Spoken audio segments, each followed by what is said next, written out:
You're sitting in your car in a parking lot. It's a Tuesday. Nothing bad happened today, no emergency, no crisis, but you're staring at your phone because you just got a notification from your bank, and the number you see makes your stomach drop just a little. Not because anything is wrong, but because nothing is right either.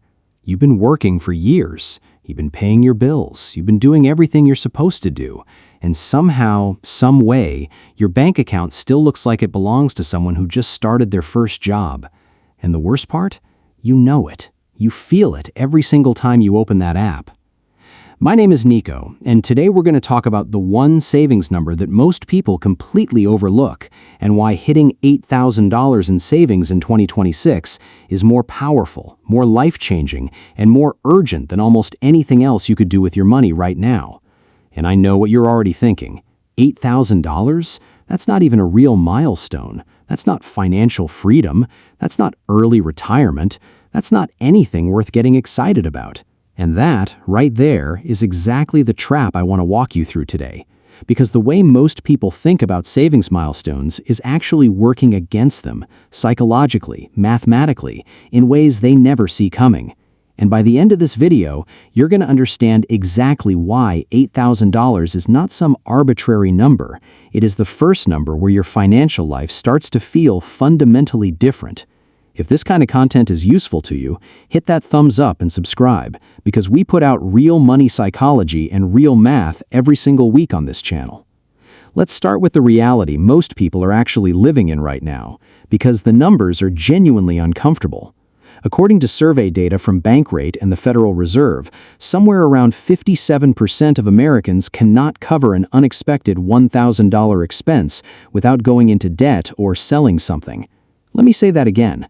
More than half of the adults in this country, people with jobs, people with cars, people paying for streaming services they barely use, cannot handle a single $1,000 surprise without reaching for a credit card or making a phone call to someone they'd rather not call. And before you assume that's a lower income problem, the same data shows a significant chunk of people earning between $50,000 and $100,000 a year are living in that same fragile zone. They earn decent money, they spend decent money, and almost none of it sticks. Now here's where the story gets more complicated. The personal finance world loves big round numbers. It loves clean milestones. Get to 10,000, get to six figures, get to 100,000. And those are real goals. I'm not here to dismiss them. But that obsession with round numbers creates a massive psychological gap in how people think about progress. Because if $10,000 is the first number that really matters, then $3,000 feels like a rounding error. $5,000 feels like almost there but not quite, and $8,000 feels like something that should just be pushed a little further before it counts as real money. So what happens in practice is that people treat anything under $10,000 as temporary money, as placeholder money, as money that doesn't need to be protected or taken seriously or treated like it has a future. And that one quiet assumption that anything short of a round number isn't worth defending is costing people more than almost any financial mistake I can think of. Let me introduce you to two people. Their names are Marcus and Daniel. Same age, 31, same city. They both work in marketing, and they both earn about $67,000 a year, which after taxes and standard deductions leaves them with roughly $4,100 a month in take-home pay. They both pay about $1,400 for rent, $350 for a car payment, and another $600 or so across utilities, subscriptions, groceries, and insurance. That's about $2,350 in fixed monthly expenses, leaving each of them with approximately $1,750 per month in what we'd call flexible money. Not rich, not struggling, right in the exact middle, which is exactly where most people watching this video are sitting right now. Marcus, over the past 3 years, has been doing what most people do with flexible money. He's been living it. A few trips, he upgraded his car once, nice dinners a couple of times a month, concerts, new clothes, random purchases at 11 at night.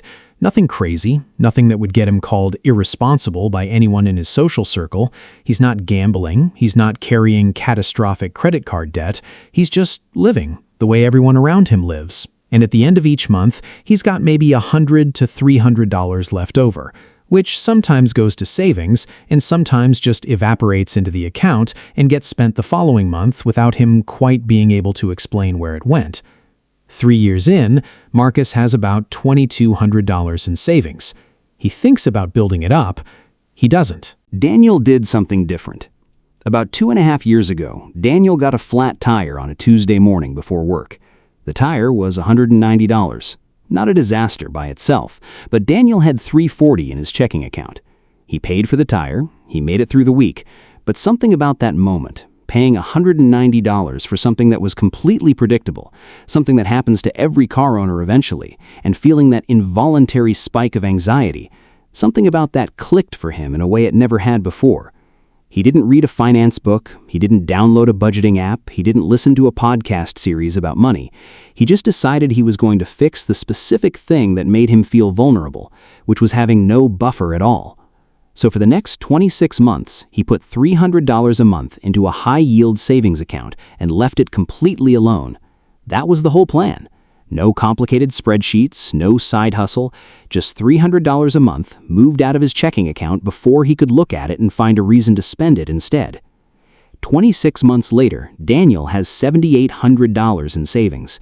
And here's where it gets really interesting. Because on paper, Marcus and Daniel are almost identical. Same income, same city, same expense structure. But their financial lives feel completely different.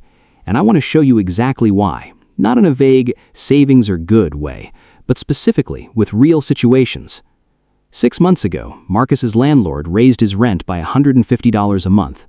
Marcus stressed about it for 2 weeks. He did the mental gymnastics of trying to figure out what to cut, couldn't quite commit to any of it, and eventually decided to let one credit card balance grow a little to absorb the difference while he figured things out. He's now carrying $1,100 on that card at 22% interest. He's technically fine, nothing's on fire, but he is now one more rent increase, one car repair, or one medical bill away from a real problem, and the quiet anxiety of knowing that low-grade hum of financial fragility follows him around everywhere he goes. Daniel's rent went up the same amount. Daniel temporarily cut his savings contribution from $300 to $150 per month for 3 months, absorbed the gap, adjusted his budget slightly, and kept going. The event was identical. The outcome was completely different. And that difference had nothing to do with income, nothing to do with intelligence, and nothing to do with any special financial wisdom. It had to do entirely with one number sitting in a savings account doing nothing but existing. And that, right there, is what I mean when I say $8,000 gives you something that almost no financial advice ever properly describes. It doesn't just give you a cushion for emergencies, it changes the quality of every single decision you make. Because when you have no financial buffer at all, every decision gets filtered through the lens of scarcity.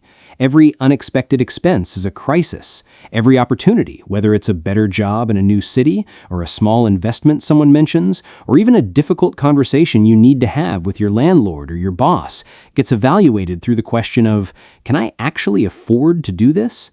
And almost always, when you have no buffer, the answer comes back no.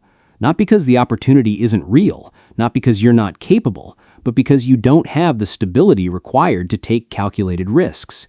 You're playing financial defense every single day, and it is exhausting, and most people just accept it as a permanent feature of their life when it doesn't have to be. Let me show you the math on what $8,000 actually means in practical terms, because I think the numbers are more grounding than most people realize. For most American households earning between $45,000 and $75,000 per year, basic monthly living expenses, rent or mortgage, food, utilities, transportation, and essential insurance tend to land somewhere between $1,600 and $2,100. Let's use $1,900 as a reasonable midpoint. At $1,900 per month in essential expenses, $8,000 represents approximately 4.2 months of runway. That puts you right in the heart of the 3 to 6 month emergency fund range that financial planners have historically pointed to as the minimum threshold for household stability. Not at the bottom, not the theoretical maximum, right in the zone where, if your income stopped tomorrow, you could pay your bills, feed your family, and have time to figure out your next move without a single day of panic. But here's the part that will blow your mind, and I genuinely believe this is the most important thing I'll say in this entire video. The value of that $8,000 is not mainly about emergencies. It's about what it does to your psychology on a completely ordinary Tuesday when nothing is going wrong. There's research in behavioral economics, work done by researchers Sendil Mullainathan and Eldar Shafir on what they called the bandwidth tax of financial scarcity, that shows something remarkable. When people are operating under financial stress, their cognitive bandwidth for making good decisions measurably decreases.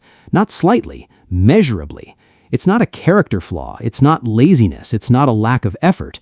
Your brain is genuinely consuming significant mental and emotional energy managing financial anxiety, and that energy comes directly from your decision-making capacity. You think worse when you're financially scared. You take worse deals. You make worse trade-offs. You're more impulsive not because you lack discipline, but because impulsive relief, buying the thing, booking the trip, saying yes to something that feels good right now, delivers immediate dopamine in a way that patient savings simply never will, especially when every month feels like survival anyway. And here's the part that I think most people never quite absorb. This effect does not require being truly broke. It doesn't require not knowing how you're going to eat. It operates across a wide spectrum of financial stress, and it absolutely affects people earning $60,000, $70,000, $80,000 a year who just have no savings buffer. The anxiety of financial vulnerability isn't binary. It's not crisis or fine. It's a spectrum. And even crossing a relatively modest threshold, even hitting $8,000 or $10,000 measurably reduces that cognitive interference, which means the moment you hit that number, you literally start making better decisions. Not because you became smarter, not because you learned something new, because your brain finally has permission to relax. And a relaxed brain making slightly better decisions every day, compounded over years, is worth far more than most people ever calculate. So let's talk about why most people never hit this number, because I want to be really specific here rather than just saying spend less. There are a few distinct patterns, and I think naming them clearly is more useful than repeating generic advice. The first is what I'd call the permission problem. Most people spend first and save what's left. We've all heard pay yourself first so many times it's basically become white noise. But the reason that advice is so hard to actually follow isn't laziness. It's that spending feels like reality, and saving feels like sacrifice. When you spend $120 on dinner, you receive something, an experience, a memory, warmth, maybe some social connection or validation. When you transfer $120 to a savings account, it disappears. The money still exists, but it doesn't feel like it exists. It feels like it's gone.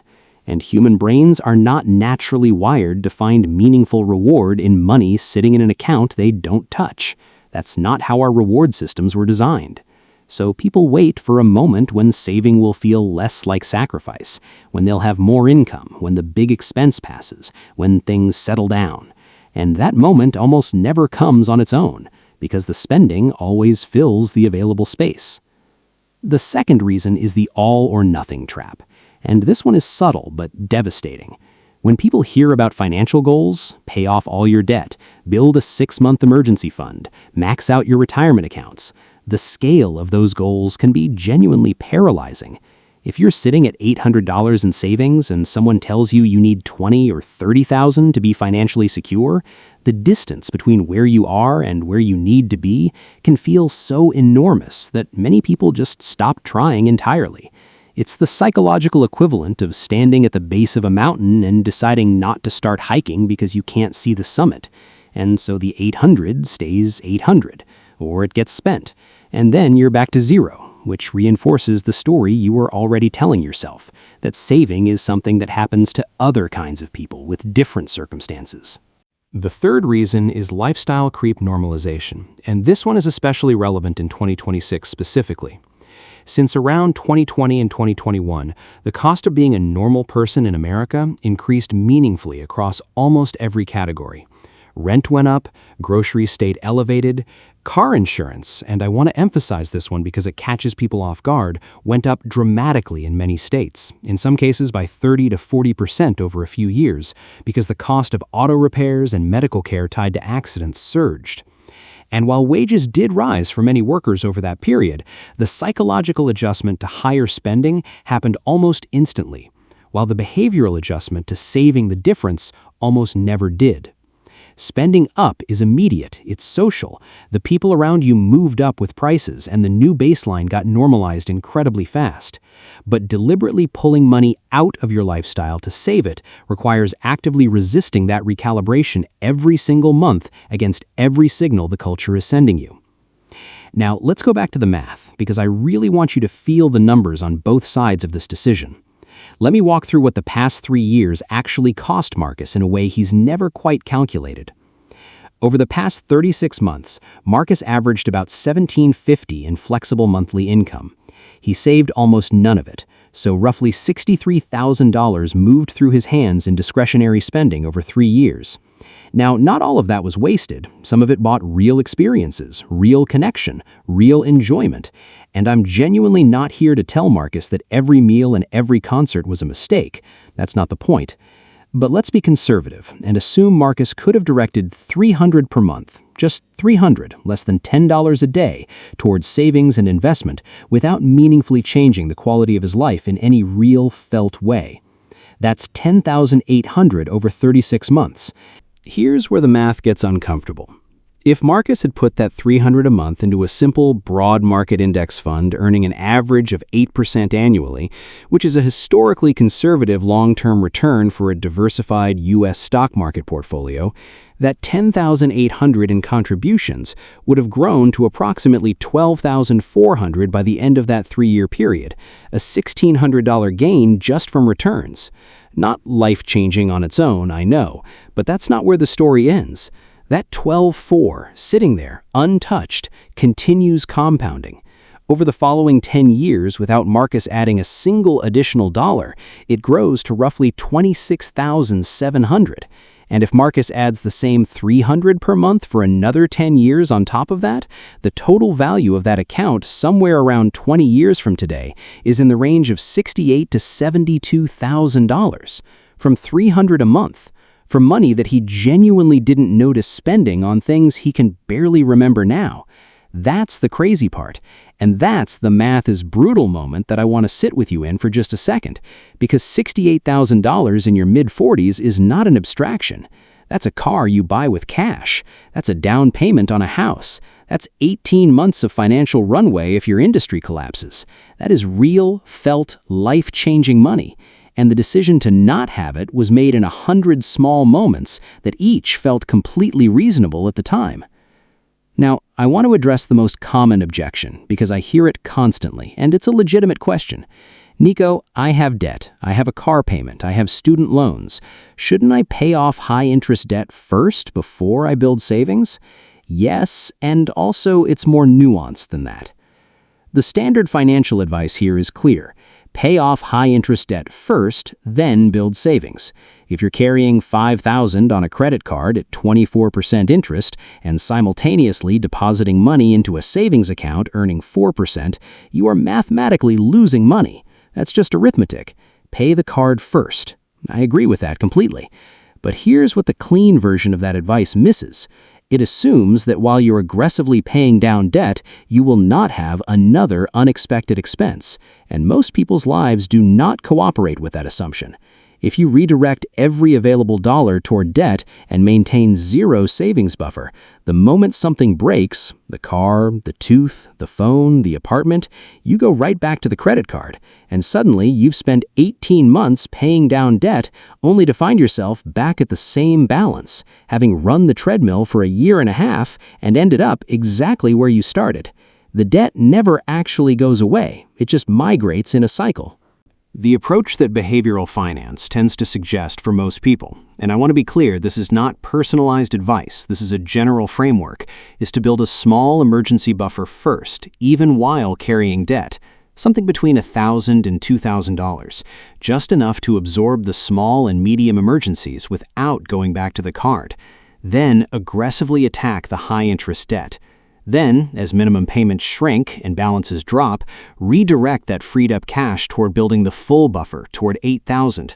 The buffer and the debt payoff aren't enemies. They're working together. One prevents the other from rebuilding while you're trying to dismantle it. Here's one more dimension of this that I almost never see discussed, and I think it's one of the most underrated financial concepts there is. When you have no savings buffer, you become a dramatically worse negotiator in almost every financial situation in your life, every single one.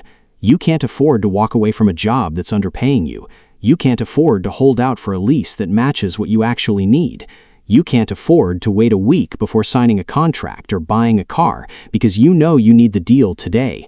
You're in what behavioral economists call a structural take it or leave it but you can't leave it position in every negotiation.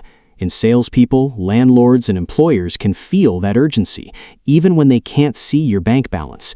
They can hear it in how quickly you agree. They can feel it in the absence of a pause before you say yes. And every one of those marginally worse deals, on the car, on the apartment, on the salary, compounds over years into a significant amount of money that you never even knew you were losing. But when you have $8,000 sitting somewhere quiet, your negotiating position shifts. You can pause. You can walk away. You can tell your boss you need a raise or you're going to start looking. You can pass on the apartment that's priced $200 above your target and wait for a better one. You can take your car to a second mechanic before you agree to a repair. Every one of those decisions, made just slightly better because you had runway, compounds in the other direction. The $8,000 doesn't just sit there, it silently earns you money in every negotiation you'll ever have while you hold it. Now, let me tell you about Priya, because her story is the one I want to leave you with before we get to the conclusion. Priya is 34.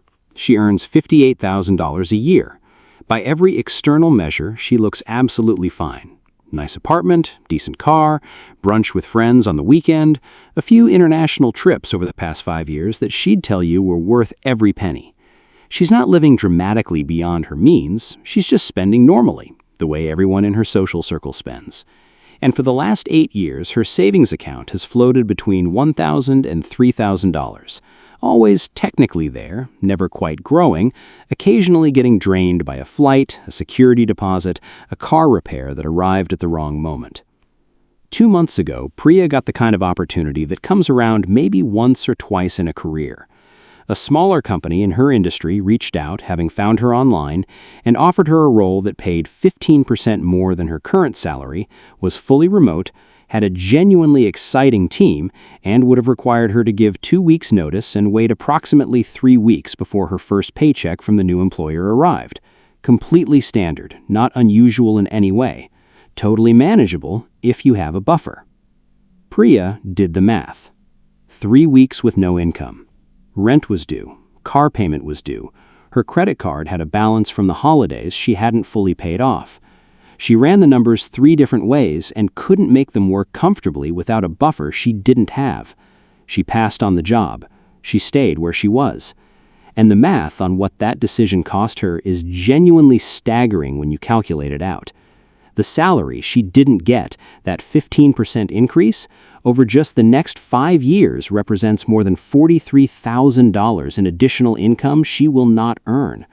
And that doesn't account for the career trajectory she didn't pursue, the network she didn't build at that company, or whatever came next after that role. The cost of not having $8,000 wasn't a car repair or a medical bill. It was a career. And that's the math is brutal moment that I think about the most. Because Priya isn't unusual.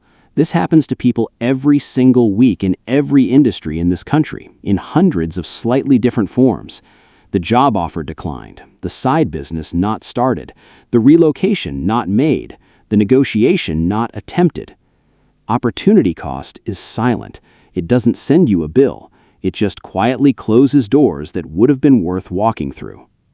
So let me give you something practical, because I don't want this to be a video that creates discomfort and then leaves you in it with no path forward.